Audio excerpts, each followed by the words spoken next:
కొత్త ఉదయంలో సరికొత్త ఆశలతో మరొక రోజులోకి మనందరికీ స్వాగతం అండి. హాయ్ అండి, అందరికీ నమస్కారం. Welcome to talks with me. ఎలా ఉన్నారండి అందరూ? నేనైతే చాలా అంటే చాలా బాగున్నాను.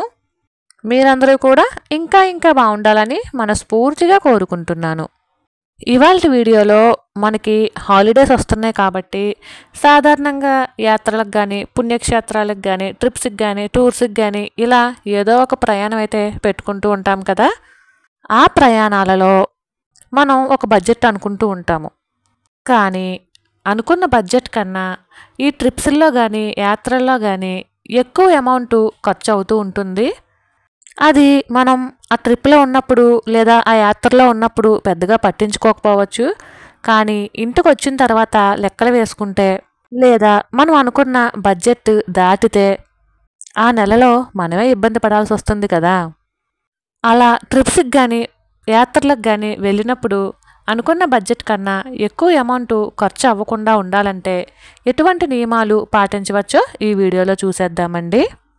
దానికంటే ముందు ఈ ఛానల్ని ఎవరైనా ఫస్ట్ టైం చూస్తున్నట్లయితే సబ్స్క్రైబ్ చేసుకుని సపోర్ట్ చేయండి. అలానే ఒక చిన్న లైక్ ఇచ్చి వీడియోని ముందుకు తీసుకెళ్ళండి. మీ విలువైనటువంటి సజెషన్స్ని నాకు కామెంట్ సెక్షన్లో తెలియజేయండి. ఈ వీడియో ఎవరికైనా అవసరం ఉంది అనుకుంటే మీ ఫ్రెండ్స్ అండ్ ఫ్యామిలీ మెంబర్స్కి కూడా ఫార్వర్డ్ చేయండి. ఇక మనమైతే టాపిక్లోకి అయితే వెళ్ళిపోదాము. ఎప్పుడు ఇంట్లోనేనండి ఉండేది. అప్పుడప్పుడు కాసింత వినోదం కోసమో, విహారం కోసమో, భక్తి కోసమో, ఫ్యామిలీతో సరదాగా గడపడం కోసమో మనమంటూ చిన్న చిన్న ట్రిప్స్కి కానీ, చిన్న చిన్న యాత్రలకు కానీ వెళ్తూ ఉంటాం కదా. వెళ్ళాలి కూడానండి.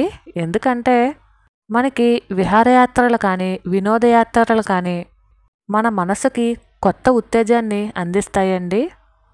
ఇక మన టాపిక్ విషయానికి వచ్చేస్తే మనం ఒక బడ్జెట్ అనుకుంటామండి. అనుకున్న బడ్జెట్ కన్నా కూడా ఒక్కొక్కసారి ఎక్కువ ఖర్చు చేసేస్తూ ఉంటామన్నమాట. అసలు అలా ఎందుకు ఖర్చు అవుతుంది అనేది ఒకసారి చూద్దామండి. అలానే అలా ఖర్చు పెట్టకుండా అంటే మనం అనుకున్న బడ్జెట్లోనే కరెక్ట్గా ఏదో ఒక 100, 200, 1000 అటు ఇటు అయినా పర్వాలేదు. కానీ ఏకంగా మనం అనుకున్న దానికన్నా డబల్ అమౌంట్ అయిపోతే మాత్రం చాలా కష్టమే కదా. అసలు అలా ఖర్చు అవ్వకుండా ఉండాలి అంటే ఏం చేయాలి? అసలు ట్రిప్స్, టూర్సు ఎలా ప్లాన్ చేయాలి?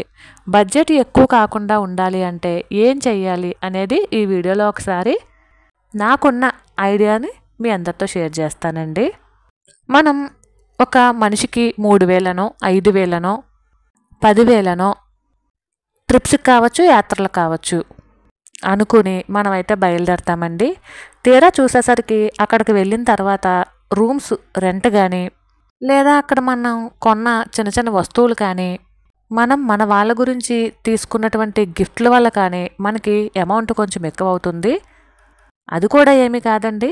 ఇప్పుడు మనకి చాలామంది మీకు 3000లో మేము పలానా చోటుకి తీసుకెళ్ళి ట్రిప్ని 3000లో కంప్లీట్ చేసేసి తీసుకొస్తామనో, లేదా 5000లో కంప్లీట్ తీసుకొస్తామనో అని చెప్పేసి అంటూ ఉంటారు. చాలామంది అలా కూడా వెళ్ళిన వాళ్ళు చాలామందే ఉన్నారండి. అక్కడికి వెళ్ళిన తర్వాత ఆ సౌకర్యాలు నచ్చకనో, లేదా మనిషికి 3000 కదా, ఒక ముగ్గురు వెళ్తే 9000తో ఒబ్బడైపోతుంది కదా అని చెప్పేసి 9000 పట్టుకుని వెళ్ళి అక్కడికి వెళ్ళిన తర్వాత అవి కాకుండా ఎక్స్ట్రా ఏమైనా ఖర్చు అది మీదే అని చెప్పినా అలాంటి సందర్భంలోనో మనకి ఖర్చు ఎక్కువగానే అవుతుంది. అలాంటప్పుడు మనం ఎలాంటి జాగ్రత్తలు తీసుకోవాలో ఇప్పుడు ఒకసారి చూసేద్దామండి. ఉదాహరణకి 10,000 మన ట్రిప్ ఖర్చు అనుకున్నాం అనుకోండి.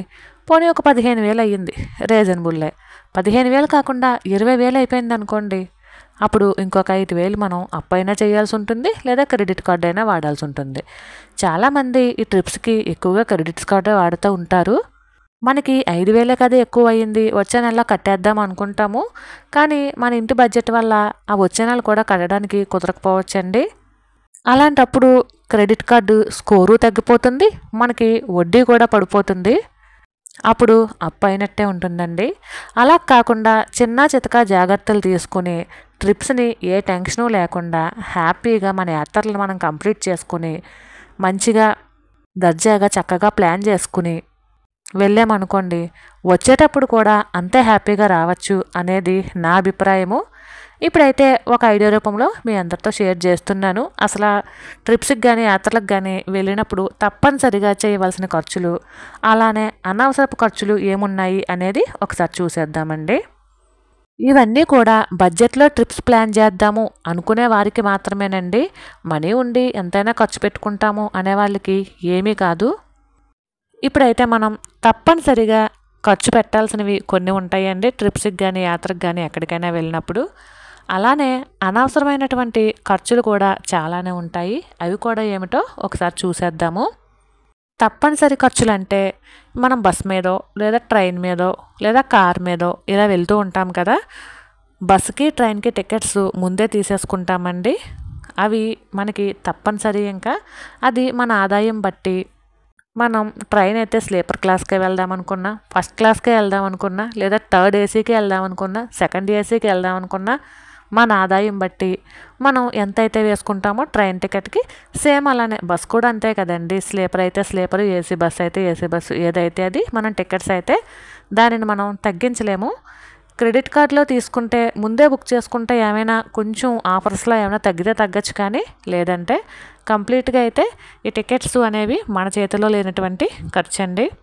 అలానే కార్లో వెళ్ళామనుకోండి, అది పెట్రోల్ కార్ అయితే పెట్రోలు, డీజిల్ కార్ అయితే డీజిల్, అవి రెండూ కూడా మనం తగ్గించలేమండి.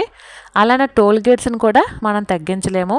కాబట్టి ఇవి కూడా తప్పనిసరి ఖర్చులే అవుతాయి. మనం ట్రిప్స్కి వెళ్ళినా యాత్రలకు వెళ్ళినా అక్కడ ఆటోస్ కానీ క్యాబ్స్ కానీ అవి కూడా మనం మ్యాక్సిమము తగ్గించలేమండి. మహా అయితే ఒక 10-20 బేరం అడుగుతాం తప్ప అంతకన్నా తక్కువ అయితే వాళ్ళు రారు, మనము కూడా కొన్ని చోట్ల బేరం అడగడానికి ఒప్పుకోరు కూడానండి. అలానే ఏమైనా ట్రిప్స్కి అంటే ఉదాహరణకు చెప్తున్నాను, ఏ కేరళనో లేదా ఏ ఊటీనో లేదా ఇట్లా ఉన్నాయి కదా, అక్కడికి వెళ్ళినప్పుడు లొకేషన్ పాయింట్స్కి తీసుకువెళ్తూ ఉంటారు కదా జీప్ డ్రైవర్లు కానీ క్యాబ్స్ డ్రైవర్స్ కానీ, అక్కడ కూడా టికెట్స్ పెడుతూ ఉంటారు. అవి కూడా మనం తగ్గించలేము. అలానే ఎక్కడికైనా వెళ్ళినప్పుడు ఫుడ్డు మన చిన్నప్పటిలాగా మజ్జిగ గారెలు కానీ పులిహారలు కానీ పట్టుకెళ్ళే రోజులైతే పోయినాయి కదండి. పట్టుకెళ్ళినా కూడా అన్నేసి రోజులేమి నిల్వ ఉండట్లేదు ఇప్పుడు. పైగా లగేజ్ అని చెప్పేసి అంటున్నారు. ఎక్కడ పడితే అక్కడ ఫుడ్ అవైలబుల్గానే ఉంటుంది కాబట్టి ఫుడ్డు వాటర్ని కూడా మనం తగ్గించలేము. అలానే రూమ్స్ కూడా మనం ట్రిప్స్కి వెళ్ళినప్పుడు అది రూమ్ రెంట్లని అవి కూడా మన చేతుల్లో ఉండవండి. మనం ముందే బుక్ చేసుకుంటే ఏమైనా ఒక 100, 200, 500 తగ్గచ్చు, కానీ అక్కడికి వెళ్ళిన తర్వాత మనం బుక్ చేసుకుంటే మాత్రం వాళ్ళు ఎంత చెప్తే అంత ఇవ్వాల్సిందే. ఇక అనవసరపు ఖర్చులు అయితే ఏమున్నాయి అంటే బట్టలండి. మనం టూర్కి వెళ్ళేటప్పుడు బట్టలు కొనుక్కుంటాము ఇక్కడ. అలానే వెళ్ళిన తర్వాత అక్కడ కూడా మనం బట్టలు చూసి చాలా బాగున్నాయి అని చెప్పేసి కొనేస్తూ ఉంటాము. తీరా ఒక్కొక్కసారి ఏమంటే అవే బట్టలు ఆన్లైన్లో మనకి ఇంకా తక్కువ కనిపిస్తూ ఉంటాయి. ఇక రెండో విషయానికి వస్తే డెకరేటివ్ ఐటమ్స్ అండి. ఇవి చాలామంది చాలా కొంటూ ఉంటారు. ఈ రోజుల్లో ఆన్లైన్లో ఏమైనా దొరికేస్తున్నాయి కాబట్టి అక్కడికి వెళ్ళే కొనాలనేమీ లేదండి. మనకి బాగా ఎంతో నచ్చితే తప్ప అన్ని వస్తువులు కొనకపోవడమే మంచిది. ఇక యాత్రకి వెళ్ళి పాత్ర తేవాలి అనే సామెత మన వాళ్ళకి బాగా గుర్తుంటుందండి. కంపల్సరీ ఏదో ఒకటి కొనుక్కోవాలనే చూస్తారు. అది వాళ్ళు కొనుక్కోవడంతో పాటు గిఫ్ట్ల రూపంలో మన ఫ్యామిలీలో ఎవరికైనా ఇవ్వటానికి కానీ లేదా మన చుట్టుపక్కల వాళ్ళకి కానీ ఇవ్వటానికి కానీ కొంటూ ఉంటారు. అది తప్పేమీ కాదండి. మనం బడ్జెట్లో వెళ్ళి వద్దాము అనుకున్నప్పుడు ఇలాంటివన్నీ అవాయిడ్ చేయడం మంచిది అనేది నా అభిప్రాయము. మనం బడ్జెట్లో ప్రయాణం చేద్దాము అనుకున్నప్పుడు లగ్జరీ రూమ్స్ జోలికి వెళ్ళకపోవడమే మంచిదండి. అలానే అనవసరపు ఫుడ్ అండి. మనకి కొన్ని చోట్ల ఫుడ్డు అంత బాగోదండి. అలాంటప్పుడు చూసుకొని తీసుకోవడం మంచిది. అంతేగాని ఇక్కడ ఇది ఫేమస్ లేదా ఇక్కడ ఇది బాగుంటుంది అని చెప్పి ఏం తినాలో తెలియక అన్ని రకాలు ఆర్డర్లు పెట్టేసుకోవడం వలన అవి మనం తినేటప్పుడు మనకి ఇబ్బందిగా ఉంటుంది, బాగాలేదని. తిన్న తర్వాత కూడా చాలామంది చాలా రకాలుగా ఇబ్బందులు పడుతూ ఉంటారు. అలా కాకుండా ఏది అవసరమో ఎంతవరకు అవసరమో అంతవరకునే తీసుకోవడం మంచిది అనేది నా అభిప్రాయము. ఇప్పుడు మనం అనుకున్న బడ్జెట్లో ట్రిప్ కానీ యాత్ర కానీ కంప్లీట్ అవ్వాలి అనుకున్నప్పుడు బట్టల జోలికి అస్సలు వెళ్ళకూడదండి. అది మనం బయలుదేరే ముందు షాపింగ్ కూడా అనవసరము. అలానే అక్కడికి వెళ్ళిన తర్వాత ఈ బట్టలు చాలా బాగున్నాయి మన వాళ్ళకి తీసుకుందాము అనుకోవడం కూడా అనవసరమేనండి. మళ్ళీ అది కూడా లగేజ్ అయిపోతుంది అంతే ఎక్స్ట్రా. మన చిన్నప్పుడు ఏమంటే యాత్రకి వెళ్ళి పాత్ర కొనాలి అని చెప్పేసి ఒక సామెత ఉండేది. అప్పుడు ఎక్కడో ఎవరో ఒక్కళ్ళే వెళ్ళేవారండి. దాని వలన మనకు ఇంట్లో వాళ్ళందరూ కూడా స్నానానికనో లేదా హుండీలో వేయమనో డబ్బులు ఇచ్చేవారు అప్పట్లోని. వాళ్ళు డబ్బులు ఇచ్చారన్న ఉద్దేశంతోనో లేదా పెద్దగా బయటికి ఎక్కడికి ఎవరు వెళ్ళరు అనే ఉద్దేశంతోనో మన చిన్నప్పుడు దేవుడి ఫోటోలు కానీ, దేవుడి దగ్గర పెట్టుకునే చిన్న చిన్న సామాన్లు కానీ, చిన్న చిన్న డెకరేటివ్ ఐటమ్స్ కానీ గిఫ్టుల రూపంలో మనకైతే ఇచ్చేవారు. ఇప్పుడు ఏముందండి, అన్నీ కూడా ఆన్లైన్లో దొరికేస్తున్నాయి. పైగా ఈ రోజుల్లో చిన్న చిన్న ఫంక్షన్లు కానించి పెద్ద పెద్ద పూజలు కానించి ఫంక్షన్లు కానించి అన్నిటికీ కూడా ఏదో ఒక రకంగా గిఫ్ట్లు అయితే వస్తూనే ఉన్నాయి. కాబట్టి చూసుకొని డెకరేటివ్ ఐటమ్స్ అయినా కావచ్చు, లేదా దేవుడి బొమ్మలు గిఫ్ట్లు ఇద్దాము అనుకునే అయినా కావచ్చండి. చూసుకుని తెచ్చుకోవడం మంచిది అనేది నా అభిప్రాయము. పోనీ మనం ఏదో దేవుడు బొమ్మ కానీ ఏదైనా పట్టుకుని వెళ్ళి ఇస్తే వాళ్ళు ఏమన్నా పూజ చేస్తారండి? చెయ్యరు. ఎందుకంటే ఇంటి నిండా ఫోటోలతో నింపాలంటే చాలా ఇబ్బందిగానే ఉంటుంది. కాబట్టి వాళ్ళు దాన్ని పక్కన పెట్టేయటమో లేదా మనం తెచ్చేమో అన్న ఉద్దేశంతో ఏ కబోర్డ్లో పెట్టుకోవడమో చేస్తారు. కానీ కబోర్డ్లో కూడా ఉన్నాయి అనుకోండి, ఏ చెట్టు కిందో ఎక్కడ దుక్కుని పెట్టేస్తూ ఉంటారండి. కాబట్టి చూసుకుని మనకు నిజంగా ఏవైతే అవసరం ఉన్నాయో అవే తీసుకొచ్చుకోవడం మంచిది అనేది నా అభిప్రాయం అండి. ఇక మనం మామూలుగా రూమ్ తీసుకోవడానికి 2000 వేసుకున్నాం అనుకోండి బడ్జెట్.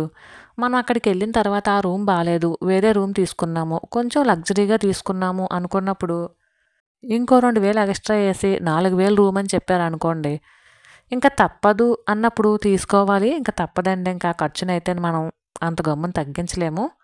లేదు అడ్జస్ట్ అయిపోదాము, ఒకరోజు 2 రోజులే కదా అని అనుకున్నప్పుడు అడ్జస్ట్ కూడా అయిపోతే ఆ 2000 కూడా మిగులుతాయి.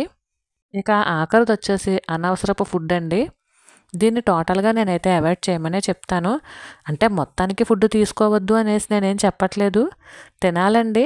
కాకపోతే చూసుకుని తినాలి. ఒక్కొక్కసారి ఏమవుతుందంటే మనం ఏదైనా టూర్స్కి ఏదైనా మనకు తెలియని ప్లేసెస్కి వెళ్ళినప్పుడు అన్ని చోట్ల కూడా మనం తినే ఫుడ్ లాగే ఉంటుంది ఫుడ్ అని చెప్పేసి ఆర్డర్ పెట్టేసుకోకూడదండి. దాని వలన డబ్బుల పరంగానే వేస్ట్ అయిపోద్ది, ఫుడ్ ఇన్ఫెక్షను ఇలాంటివి అయ్యి కడుపు పరంగా కూడా మనకి ఇంటికి వచ్చిన తర్వాత చాలా ఇబ్బందులు పడాల్సి ఉంటుంది. హెల్త్ పరంగా కూడా చాలా ఇబ్బందులు పడాల్సి ఉంటుందండి. కాబట్టి బయటికి వెళ్ళినప్పుడు తెలిస్తే ఓకే, తెలియకపోతే మాత్రం తెలియని ఫుడ్ని ఆర్డర్ పెట్టుకోకుండా ఉండడమే మంచిదండి.